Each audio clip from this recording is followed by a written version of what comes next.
Hi hello ನಮಸ್ಕಾರ ಎಲ್ಲ ಹೇಗಿದ್ದೀರಾ? ನಾನು ನಿಮ್ಮ ಆದಿತ್ಯ ಹರಡಿಕರ್. ಇವತ್ತಿನ ಈ ವಿಡಿಯೋದಲ್ಲಿ ನಾನು ಬಂದಿರೋದು ಚಿಕ್ಕಮಗಳೂರು ಜಿಲ್ಲೆಯ ಹೊರನಾಡಿನಿಂದ ಬರೀ 10 ಕಿಲೋಮೀಟರ್ಗಳಷ್ಟು ದೂರದಲ್ಲಿರುವಂತಹ ಕ್ಯಾತನಮಕ್ಕಿ ಗುಡ್ಡಕ್ಕೆ. ಸಾಕಷ್ಟು ಸಾರಿ ನಾನು ಕ್ಯಾತನಮಕ್ಕಿ ಗುಡ್ಡಕ್ಕೆ ಬಂದಿದ್ದರೂ ಅದೇ ಒಂದು ಗಿರಿಶ್ರೇಣಿಯಲ್ಲಿರುವಂತಹ ಈ ಒಂದು ಜಾಗಕ್ಕೆ ಯಾವತ್ತೂ ಬಂದಿರಲಿಲ್ಲ. ನೀವು ಇದೇ ಥರ ಈ ಜಾಗನ ಮಿಸ್ ಮಾಡ್ಕೊಂಡಿರ್ತೀರಾ. ಅದಕ್ಕೋಸ್ಕರನೇ ಇವತ್ತೊಂದು ಹೊಸ ಜಾಗನ ನಿಮಗೆ ತೋರಿಸೋದಕ್ಕೆ ಬಂದಿದ್ದೀನಿ. ಈ ವಿಡಿಯೋನ ಶುರು ಮಾಡೋದಕ್ಕೂ ಮುಂಚೆ ನೀವಿನ್ನೂ ಚಾನಲ್ಗೆ ಸಬ್ಸ್ಕ್ರೈಬ್ ಆಗಿಲ್ಲ ಅಂದರೆ ಫಸ್ಟು ಸಬ್ಸ್ಕ್ರೈಬ್ ಮಾಡ್ಕೊಳ್ಳಿ. ಈ ವಿಡಿಯೋನ ಕೊನೆವರೆಗೂ ನೋಡಿ, ಇಷ್ಟ ಆದರೆ ಲೈಕ್ ಕೂಡ ಮಾಡಿ. ಹಾಗಾದರೆ ಬನ್ನಿ ವಿಡಿಯೋನ ಶುರು ಮಾಡೋಣ. ನಾನು ಆಗಲೇ ಹೇಳಿದಾಗೆ ಕ್ಯಾತನಮಕ್ಕಿ ಗಿರಿಶ್ರೇಣಿಯಲ್ಲಿ ಇಂಥದ್ದೊಂದು ಜಾಗ ಇದೆ ಅಂತ ಸುಮಾರು ಜನಕ್ಕೆ ಗೊತ್ತೇ ಇಲ್ಲ. ನಾನಿವತ್ತು ಹೋಗ್ತಾ ಇರೋದು ದೊಡ್ಡಣ್ಣ ಶೆಟ್ಟಿ ಗುಹಾಲಯಕ್ಕೆ. ಬನ್ನಿ ಹಾಗಾದರೆ ಈ ಜಾಗ ಹೇಗಿದೆ ಅಂತ ನೋಡ್ಕೊಂಬರೋಣ.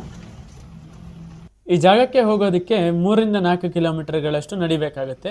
ಇದನ್ನು ಟ್ರೆಕ್ಕಿಂಗ್ ಅಂತಲೂ ಹೇಳೋದಕ್ಕಾಗಲ್ಲ, ಪೂರ ನಡಿಗೆ ಅಂತಲೂ ಹೇಳೋದಕ್ಕಾಗಲ್ಲ. ಸ್ವಲ್ಪ ಹತ್ತಬೇಕು, ಇನ್ನು ಸ್ವಲ್ಪ ಮಾಮೂಲಿ ರೋಡ್ ಥರ ಇದೆ, ಅದರಲ್ಲಿ ನಡ್ಕೊಂಡು ಹೋಗಬೇಕು. ಆದರೆ ಕಾರಣಾಂತರಗಳಿಂದ ನಾನಿವತ್ತು ನಡ್ಕೊಂಡು ಹೋಗೋದಕ್ಕಾಗ್ತಾ ಇಲ್ಲ, ಹಾಗಾಗಿ ಜೀಪ್ನಲ್ಲಿ ಹೋಗ್ತಾ ಇದ್ದೀನಿ. ನೀವು ಮಳೆಗಾಲದಲ್ಲಿ ಅಥವಾ ಮಳೆಗಾಲ ಮುಗಿದ ತಕ್ಷಣವೇ ಈ ಜಾಗಕ್ಕೆ ಬರ್ತಾ ಇದ್ದೀರಾ ಅಂದರೆ ಒಂದನ್ನು ಮಾತ್ರ ಮರಿಬೇಡಿ, ಇಲ್ಲಿ ರಾಶಿ ಇಂಬ್ಳ ಇರೋದ್ರಿಂದ ಇಂಬ್ಳದಿಂದ ತಪ್ಪಿಸ್ಕೊಳ್ಳೋದಕ್ಕೆ ಯಾವುದಾದ್ರು ಥರದ ಒಂದು ಉಪಾಯವನ್ನು ಹುಡ್ಕೊಂಡು ಬನ್ನಿ. ಒಂದು ಡೆಟಾಲು, ಸುಣ್ಣ ಈ ಥರ ಏನಾದರೂ ಹಿಡ್ಕೊಂಡು ಬಂದರೆ ಉತ್ತಮ ಅಂತ ಅನಿಸುತ್ತೆ. ಹೆಚ್ಚು ಕಮ್ಮಿ 5-10 ನಿಮಿಷ ಹೀಗೆ ಕಾಡಿನ ದಾರಿಯಲ್ಲಿ ಬಂದ ನಮಗೆ ಆಮೇಲೆ ಕಂಡಿದ್ದು ಈ ಥರ ಗಿರಿಶ್ರೇಣಿ. ಸುತ್ತಲೂ ಈ ಥರ ಹಸಿರು ಗಿರಿಶ್ರೇಣಿಯನ್ನು ನೋಡ್ತಾ ನನಗೆ ತುಂಬ ಖುಷಿ ಆಯಿತು. ಈ ಜಾಗಕ್ಕೆ ಬಂದಿದ್ದು ವರ್ತ್ ಅಂತ ಇಲ್ಲೇ ಅನ್ಸೋದಕ್ಕೆ ಶುರು ಆಗ್ಬಿಡ್ತು. ಈ ಒಂದು ಜಾಗಕ್ಕೆ ನೀವು ಬರಬೇಕಾದ್ರೆ ಸ್ಪೆಷಲ್ ಪರ್ಮಿಷನ್ನ ತಗೋಬೇಕಾಗುತ್ತೆ. ಇದು ಒಂದು ಧಾರ್ಮಿಕ ಕ್ಷೇತ್ರ ಆಗಿರೋದ್ರಿಂದ ಇಲ್ಲಿಗೆ ಸ್ಪೆಷಲ್ ಪರ್ಮಿಷನ್ ತಗೊಂಡೇ ಬರಬೇಕು. ಹಾಗೆ ಇಲ್ಲಿ ಧಾರ್ಮಿಕ ಆಚರಣೆಗಳು ನಡೆಯೋದ್ರಿಂದ ಯಾವುದೇ ಥರದ ಒಂದು ಧರ್ಮಕ್ಕಾಗಲಿ ಯಾರಿಗಾಗಲಿ ನೋವಾಗದ ರೀತಿಯಲ್ಲಿ ನೀವು ನಡ್ಕೊಬೇಕು. ಹಾಗೆ ಈ ಒಂದು ಜಾಗಕ್ಕೆ ಬಂದಾಗ ದಯವಿಟ್ಟು ಯಾವುದೇ ತರಹದ ಪ್ಲಾಸ್ಟಿಕ್ ಆಗಲಿ ಅಥವಾ ನಿಮ್ಮ ವೇಸ್ಟ್ಗಳಾಗಲಿ ನೀವು ಇಲ್ಲಿ ಯಾವುದೇ ಕಾರಣಕ್ಕೂ ಹಾಕಬೇಡಿ. ಹಾಗೂ ನಿಮ್ಮ ಜೊತೆ ತಂದಿರೋ ಒಂದು ಪ್ಲಾಸ್ಟಿಕ್ ಏನಾದರೂ ಇದ್ದರೆ ನೀವು ವಾಪಸ್ ಹೋಗ್ತಾ ಅದನ್ನು ನಿಮ್ಮ ಜೊತೆನೇ ತಗೊಂಡು ಹೋಗಿ. ಪರಿಸರ ಸಂರಕ್ಷಣೆಯತ್ತ ಸ್ವಲ್ಪ ಗಮನ ಹರಿಸಿ. ಇನ್ನೊಂದೇನಪ್ಪ ಅಂದರೆ, ನಾನು ಮೊದಲನೇ ಬಾರಿ ಕ್ಯಾತನಮಕ್ಕಿಗೆ ಬಂದಾಗೆಲ್ಲ ಬೈಕಲ್ಲಿ ಗುಡ್ಡ ಹತ್ಬೋದಿತ್ತು, ಈ ಜಾಗಕ್ಕೂ ಬೈಕಲ್ಲಿ ಬರ್ಬೋದಿತ್ತು. ಆದರೆ ಈಗ ಜನರು ಹುಚ್ಚಾಟದಿಂದ ಅವ್ರು ಮಾಡೋ ಒಂದು ಕೀಟ್ಲೆಗಳಿಂದ ತಾಪತ್ರಯಗಳಿಂದ ಈ ಒಂದು ಬೈಕಲ್ಲಿ ಬರೋದನ್ನ ತಡೆ ಹಿಡಿದಿದ್ದಾರೆ.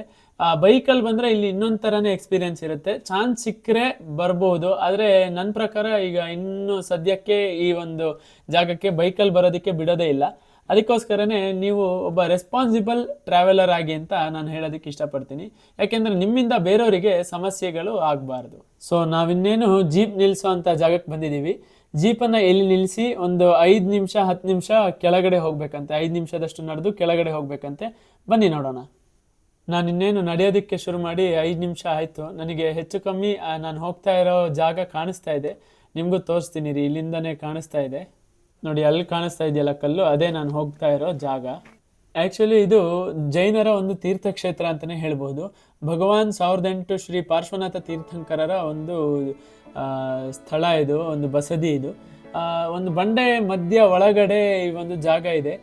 ಮೇಲಿಂದ ನೋಡಿದ್ರೆ ಗ್ಯಾರಂಟಿ ನಿಮಗೆ ಈ ಒಂದು ಬಂಡೆ ಮಧ್ಯೆ ಈ ಥರದೊಂದು ಜಾಗ ಇದೆ ಅಂತ ಹೇಳೋದಕ್ಕೆ ಸಾಧ್ಯನೇ ಇಲ್ಲ, ನಿಮ್ಗೆ ಅಂದಾಜೇ ಆಗೋದಿಲ್ಲ. ಹಾಗೆ ಏನಂದರೆ ಸುತ್ತಲೂ ಪರ್ವತ ಶ್ರೇಣಿಗಳು, ಪರ್ವತನೇ ಇರೋದ್ರಿಂದ ಒಂಥರ ಜಾಗ ತುಂಬ ಚೆನ್ನಾಗಿದೆ. ಜನ ಯಾರೂ ಇರಲ್ಲ, ತುಂಬ ಒಂದು ಕಾಮ್ನೆಸ್ ಇದೆ ಜಾಗದಲ್ಲಿ. ಅದಕ್ಕೋಸ್ಕರ ನನಗೆ ಈ ಜಾಗ ತುಂಬ ಇಷ್ಟ ಆಯಿತು. ಕ್ಯಾತನಮಕ್ಕಿಗೆ ಬಂದಾಗ ಈ ಜಾಗಕ್ಕೆ ಇನ್ನೂ ಒಂದ್ಸಲ ಬರೋ ಆಸೆ ಕೂಡ ಆಯಿತು ನನಗೆ. ಬನ್ನಿ ಹಾಗಾದರೆ ಹತ್ತಿರದಿಂದ ಈ ಜಾಗದಲ್ಲಿ ಏನಿದೆ ಅಂತ ನೋಡೋಣ. ಒಂದು ಸಣ್ಣ ಉಣಗೋಲಿದೆ, ದಾಟ್ಕೊಂಡು ಒಳಗೆ ಹೋಗ್ತಾ ಇದ್ರೆ ಈ ಥರ ನೀರು ಬೀಳೋದು ಕಾಣಿಸುತ್ತೆ. ಇದು ವರ್ಷ ಇಡೀ ನೀರು ಬೀಳ್ತಾನೆ ಇರುತ್ತಂತೆ. ಈ ಥರ ಯಾವ ಮಿನರಲ್ ವಾಟರ್ಗೂ ಕಮ್ಮಿ ಇಲ್ಲ ನೋಡಿ ಈ ನೀರು.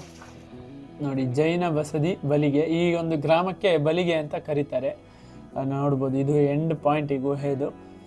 ನಾನು 6 ಅಡಿ ಇಲ್ಲ, 6 ಅಡಿ ಇರೋರಿಗಾದರೆ ತಲೆಗೆ ತಾಗುತ್ತೆ. ನೋಡ್ಬೋದು, ನಾನೀಗ ಮೇಲ್ಗಡೆ ಮುಟ್ತಾ ಇದ್ದೀನಿ. 6 ಅಡಿ ಇದ್ದರೆ ತಲೆಗೆ ತಾಗುತ್ತೆ, ಅಷ್ಟೇ ಸಣ್ಣ ಇರೋದು ಈ ಗುಹೆ.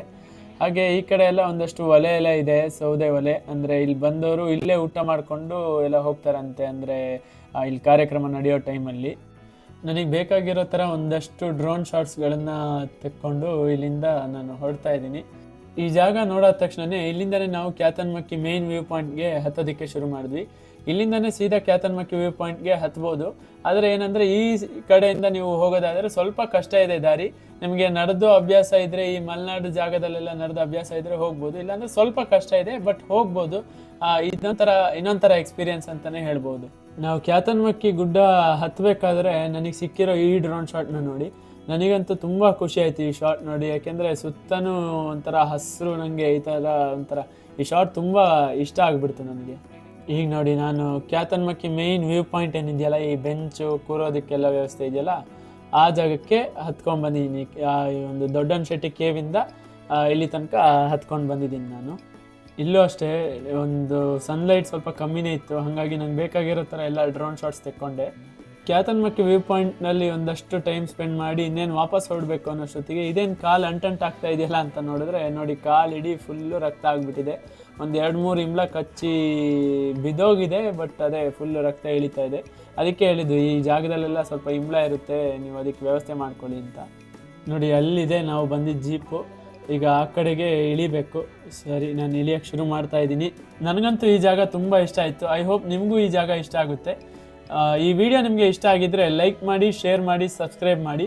ಹಾಗಾದರೆ ಮುಂದಿನ ವಿಡಿಯೋದಲ್ಲಿ ಸಿಗ್ತೀನಿ. ಅಲ್ಲಿವರೆಗೆ ಟಾಟಾ, ಬೈ ಬಾಯ್, ಸಿ ಯು.